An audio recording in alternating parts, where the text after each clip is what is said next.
খুলনা বিশ্ববিদ্যালয়ে নানা আয়োজনের মধ্য দিয়ে সরস্বতী পূজা উদযাপিত হয়। এই উপলক্ষে সকাল 10:30টায় বিশ্ববিদ্যালয় মন্দির প্রাঙ্গণে এক আলোচনা সভা অনুষ্ঠিত হয়। অনুষ্ঠানের প্রধান অতিথি হিসেবে বক্তৃতা করেন উপাচার্য প্রফেসর ডক্টর মোহাম্মদ রেজাউল করিম। তিনি এ উপলক্ষে প্রকাশিত স্মরণিকা পঞ্চমীর মোড়ক উন্মোচন করেন। অনুষ্ঠানে বিশেষ অতিথির বক্তৃতা করেন বিশ্ববিদ্যালয়ের উপাচার্য প্রফেসর ডক্টর মোহাম্মদ হারুনুর রশিদ খান।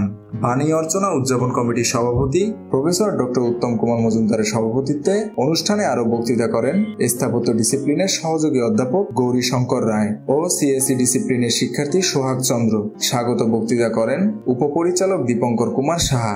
অনুষ্ঠান সঞ্চালনা করেন প্রফেসর ডক্টর তুহিন রায়। এ সময় বিভিন্ন ডিসিপ্লিনের শিক্ষক শিক্ষার্থী ও কর্মকর্তা কর্মচারী উপস্থিত ছিলেন।